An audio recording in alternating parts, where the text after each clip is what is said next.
जहांगीर, जहांगीर के बारे में हमने कहाँ तक पढ़ लिया था? यानी मोहम्मद सलीम उर्फ जहांगीर, जहांगीर के बारे में हमने कहाँ तक पढ़ लिया था? हमने पढ़ लिया था कि जो शाहजादा खुसरो होता है वो इसका विद्रोह करता है। इसका शाहजादा खुसरो कौन होता है?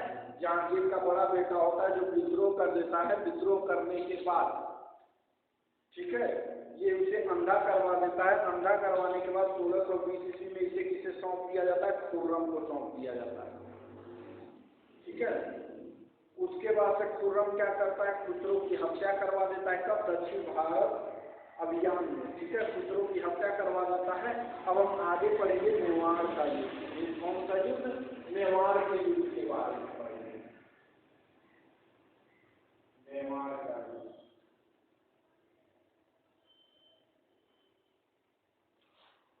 अगले पॉइंट में हम जानेंगे मेवाड़ का युद्ध। मेवाड़ के युद्ध के बारे में बात करें तो 1597 ईस्वी में, यानी 1597 में जब राणा प्रताप सिंह मर जाता है तो उसका नया उत्तराधिकारी कौन बनता है? अमर सिंह बनता है। उसका नया उत्तराधिकारी कौन बनता है? अमर सिंह बनता है। और 1605 ईस्वी में जहांगीर क्या करता है? 1605 ईस्वी में जहांगीर क्या करता है? परवेज के साथ, यानी अपने लड़के परवेज के साथ सेना को भेजता और उनके साथ दो लोगों को और लगाता है। कौन? आसफ खां और जफर बेग। इन लोगों के साथ अपनी सेना को भेजता और कहता है तुम लोग जाओ और मेवाड़ को जीत के आओ।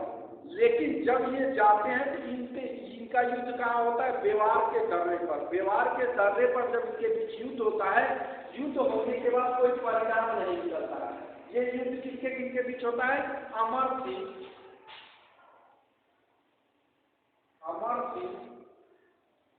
और इसका जो लड़का क्या होता है? परवेज। ये सेना लेके जाता है। इन दोनों का युद्ध कहाँ होता है? मेवाड़ के दर्रे पर होता है, लेकिन इसका कोई परिणाम नहीं निकलता। इस युद्ध का क्या होता है? कोई परिणाम नहीं निकलता है। युद्ध तो होता है, युद्ध लड़ते हैं, दोनों लोग आपस में लड़ते हैं, लेकिन इसका कोई परिणाम नहीं निकलता है। फिर जहांगीर क्या करता है? 1608 ईस्वी में महावत खां के नेतृत्व में सेना को भेजता है। किसके नेतृत्व में? 1608 ईस्वी में महावत खां के नेतृत्व में सेना को भेजता है 1608 ईस्वी में। 1608 ईस्वी में जब ये देखता है कि यहाँ पे कोई परिणाम नहीं निकला, 1605 में परवेज किया था लेकिन इसका कोई परिणाम नहीं निकला था। कब क्या चाहिए? 1605 ईस्वी में, यानी परवेज जाता है 1605 ईस्वी में, लेकिन जब इसका कोई परिणाम नहीं निकलता है तो ये किसको भेजता है? महावत खां को। महावत खां के नेतृत्व में सेना को भेजता है। इसका भी कोई परिणाम नहीं निकलता है। ये लोग भी आपस में लड़ते लेकिन ये कुछ अच्छा नहीं कर पाते और इनका भी कोई परिणाम नहीं निकलता है। फिर 1609 ईस्वी में अब्दुल्ला खां के नेतृत्व में भेजता है। फिर जाके क्या करता है? एक साथ 1609 ईस्वी में ये फिर अपनी सेना को भेजता है। किसके नेतृत्व में? अब्दुल्ला खां के नेतृत्व में। किसके नेतृत्व में? अब्दुल्ला खां के नेतृत्व में। अब्दुल्ला खां के नेतृत्व में भेजता है। जब ये दोबारा अब्दुल्ला खां के नेतृत्व में सेना को भेजता है तो इनसे भी कोई खास उम्मीद नहीं होती है और ये कोई खास परिणाम नहीं निकाल पाते। जब ये भी कोई परिणाम नहीं निकाल पाते तो 1614 ईस्वी में जहांगीर क्या करता है? 1614 ईस्वी में अपने बेटे को भेजता है। 1614 ईस्वी में अपने बेटे खुर्रम को भेजता है। किसको भेजता है? खुर्रम को। यानी 1614 ईस्वी में ये अपने बेटे खुर्रम को भेजता है कि तुम जाओ किसके विरुद्ध? अमर सिंह के विरुद्ध। अमर सिंह के विरुद्ध ये खुर्रम को कब भेजता है? 1614 ईस्वी में। 1614 ईस्वी में ये अपने बेटे खुर्रम के नेतृत्व में सेना को भेजता है और कहता है तुम जाओ मेवाड़ को जीत के आओ। ठीक, उधर विरोधी पार्टी में कौन होता है? अमर सिंह। ये जाता है और दोनों के बीच घमासान युद्ध चलता है। घमासान युद्ध होने के बाद राजपूतों को संधि करनी पड़ती है। यानी जो अमर सिंह की सेना होती है इसे क्या करनी पड़ती है? संधि करनी पड़ती है और ये संधि कर लेता है। क्या करता है? संधि कर लेता है। घमासान युद्ध होने के बाद खुर्रम और अमर सिंह की सेना के विरुद्ध यानी राजपूत सेना के बीच युद्ध होता है। युद्ध के बाद राजपूत सेना यानी अमर सिंह की सेना जो होती है वो संधि के लिए तैयार हो जाती है और उसके बाद से खुर्रम इनके साथ क्या कर लेता है, संधि कर लेता है। और संधि में कहता है कि ऐसा है अकबर के समय से यानी अकबर के टाइम से, यानी जब वो अकबर राज्य कर रहा था उसके समय से जितना आप लोगों ने जितने एरिया को जीता यानी मुगल साम्राज्य का जो एरिया था, इसका मुगल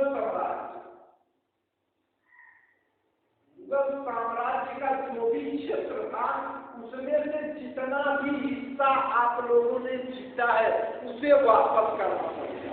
इससे किस बात पे इस बात पे करता है कि ऐसा है अकबर के समय से लेकर के अब तक आप लोगों ने मुगल साम्राज्य का जितना भी हिस्सा जीत लिया है उसको मुगल साम्राज्य को वापस करने के बाद पर संधि हो जाती है।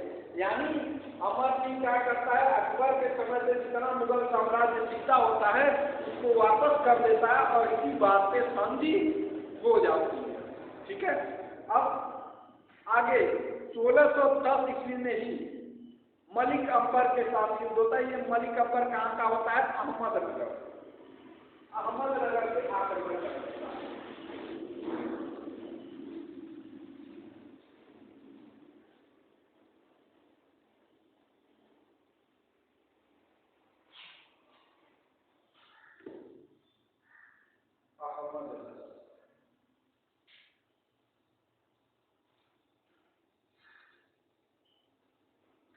अहमदनगर की बात करें तो इसमें होता ये है ना कि 1610 ईस्वी यानी ये मलिक अंबर जो होता है ये अब्दुल रहीम खान खाना की सेना पर आक्रमण कर देता है 1610 ईस्वी में और उनको यहाँ से भगा के वहाँ पे अपना कब्जा कर लेता है। कैसे, जैसे जब इसका बड़ा बेटा जहांगीर का बड़ा बेटा जब विद्रोह करता है तो उसका ये फायदा उठाता है। कौन फायदा उठाता है, मलिक अंबर उसका फायदा उठाता है और फायदा उठाने के बाद अब्दुल रहीम खान खाना जो होता है इसकी सेना पर आक्रमण कर देता है और इनको वहां से भगा के अहमदनगर पे ये कब्जा कर लेता है। कौन कब्जा कर लेता है, मलिक अंबर। ठीक है, 1616 ईस्वी में जहांगीर क्या करता है, 1616 ईस्वी में जहांगीर अपनी शाही सेना जो गुजरात की सेना उसे ही शाही सेना कहा गया, यानी गुजरात की शाही सेना को भेजता है किसके खिलाफ, अहमदनगर को जीतने के लिए। किसके खिलाफ भेजता है, मलिक अंबर के खिलाफ भेजता है। किसको जीतने के लिए, किसके खिलाफ भेजता है, तो मलिक अंबर के खिलाफ भेजता है। मलिक अंबर, ठीक, ये अहमदनगर को जीत लिया होता है, यानी शासन कौन कर रहा होता है, मलिक अंबर अहमदनगर से। अब ये क्या करता है, अहमदनगर को जीतने के लिए 1616 ईस्वी में अपनी गुजरात की शाही सेना को भेजता है मलिक अंबर पर आक्रमण करने के लिए, अहमदनगर को जीतने के लिए। लेकिन जब 1616 में शाही सेना जाती है और मलिक अंबर से लड़ती है तो इसका कोई परिणाम नहीं निकलता, यानी कोई कुछ खास नहीं कर पाती है इसकी शाही सेना। और जब ये शाही सेना कोई हल नहीं निकलता है तब ये फिर 1616 ईस्वी में किसको भेजती है, किसको भेज देता है, खुर्रम को। किसको भेज देता है, खुर्रम को, अपने बेटे खुर्रम को भी। 1616 में जब शाही सेना जाती है और इससे कोई परिणाम नहीं, कोई हल नहीं निकलता है, तब ये अपने बेटे खुर्रम को भेजता है कि तुम जाओ और अहमदनगर को जीत लो। जब खुर्रम वहां पहुंचता है मलिक अंबर के साथ युद्ध शुरू होता है। युद्ध के पश्चात कुछ समय युद्ध चलने के बाद शाहजहां इसे संधि कर, मतलब खुर्रम इसे संधि कर देता है, किसे, मलिक अंबर से। यानी खुर्रम और मलिक अंबर की संधि हो जाती है। ये संधि करने पे मजबूर कर देता है खुर्रम, यानी युद्ध में खुर्रम जब काफी युद्ध के बाद मलिक अंबर से संधि के लिए तैयार हो जाता है। जब संधि के लिए तैयार हो जाता है तो इन दोनों के बीच क्या हो जाता है, संधि हो जाती है। और कहा जाता है कि इसी जीत के बाद, यानी इसी की खुशी में, अहमदनगर की खुशी में ही सम्राट इसको क्या करता है, शाहजहां की उपाधि देता है। अगर इससे पूछा जाए कि शाहजहां की उपाधि से कब मिली, तो अहमदनगर के विजय के पश्चात शाहजहां की उपाधि, सम्राट को किसकी उपाधि देता है, शाहजहां की उपाधि देता है। कब, जब ये अहमदनगर को जीत जाता है। अहमदनगर को जीतने से मतलब ये है, ये संधि करने के लिए इसको मजबूत कर देता है, दोनों के बीच संधि हो जाता है। कहा जाए तो पूर्णतः ये नहीं जीत पाता है, यानी ऐसा नहीं होता है कि ये मलिक अंबर को हरा दे। जब तक मलिक अंबर जिंदा रहता है, अहमदनगर पे शासन करता रहता है, क्योंकि केवल इन दोनों के बीच संधि हुई होती है, ये इस चीज को जीता नहीं, पूरी तरह से जीता नहीं होता है। ठीक है, अगला हम पढ़ेंगे शाहजहां का विद्रोह, यानी इसने भी विद्रोह कर दिया था, खुर्रम ने भी विद्रोह किया था। इसके विद्रोह का मेन कारण देखा जाए तो मुमताज,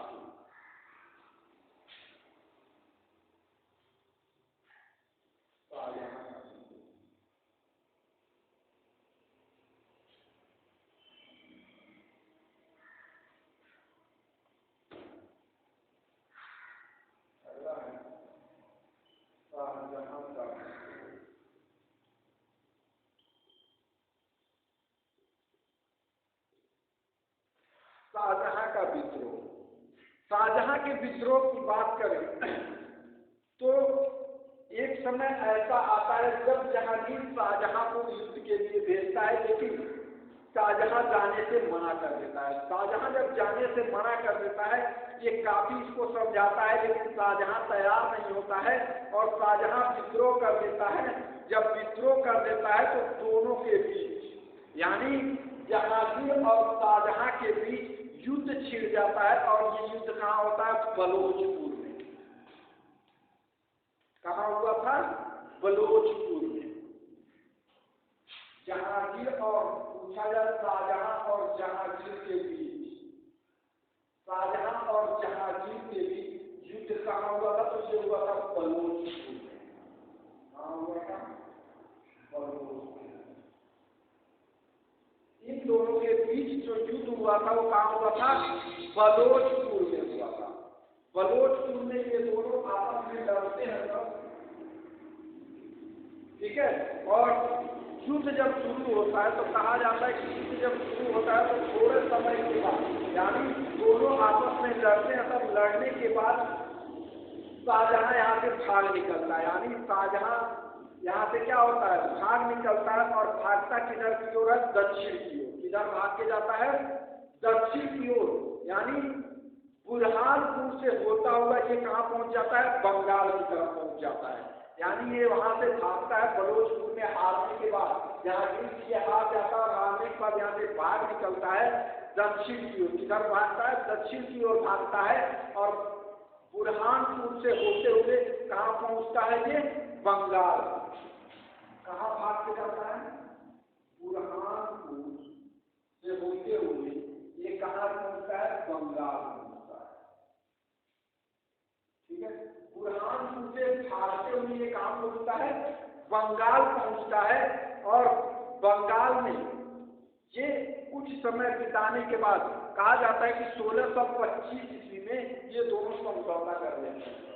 1623 ईस्वी में विद्रोह होता है और 1625 ईस्वी में इन दोनों के बीच समझौता हो जाता है। 1625 ईस्वी में इन दोनों के बीच समझौता हो जाता है, किसके लिए, शाहजहां और जहांगीर के बीच। शाहजहां और जहांगीर के बीच 1625 ईस्वी में समझौता हो जाता है और ये शाहजहां नया उत्तराधिकारी बनता है। ठीक है, 1625 ईस्वी में इन दोनों के बीच समझौता हो जाता है और 1627 ईस्वी में जहांगीर की मृत्यु हो जाती है। 1627 ईस्वी में जैसे ये इसका मृत्यु क्यों हुआ था, ज्यादा शराब पीने के कारण। ये बहुत ही ज्यादा शराब पीता था, जहांगीर जो था ना ये बहुत अत्यधिक शराब पीता था, जिसके कारण इसकी मृत्यु हो गई थी। जब ये अत्यधिक शराब पी रहा था, ये शराब छुड़वाने के लिए ही काबुल जा रहा था। कहाँ जा रहा था, यहाँ से काबुल जा रहा था अपने शराब को छोड़ने की, अपने शराब की लत को छोड़ने के लिए काबुल जा रहा था, लेकिन अधिक ठंड होने की वजह से वो किधर को मुड़ गया, लाहौर की तरफ मुड़ गया, और लाहौर में इसकी क्या हो गई, मृत्यु हो गई। ठीक है, कहाँ पे हुआ था, भीमवार नामक स्थान पे।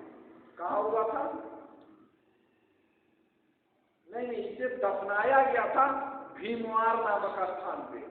ठीक है, ये मरा था लाहौर में शहादरा पे। कहाँ, शहादरा।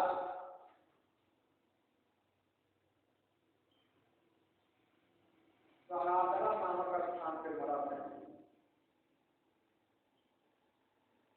ये शहादरा नामक स्थान पे मरा था। ये कहाँ है, लाहौर।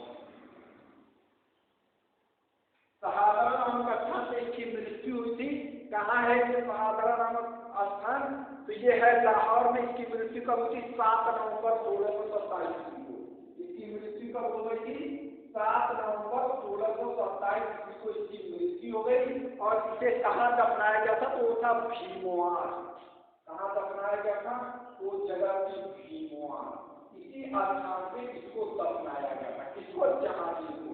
तो जहांगीर की मृत्यु कहाँ होती है, शहादरा में होती है। ये शहादरा कहाँ पे है, लाहौर में है। कब इसकी मृत्यु हुई है, 7 नवंबर 1627 को। इसको दफनाया कौन सी जगह पे जाता है, तो भीमवार नामक स्थान पे इसको दफनाया जाता है।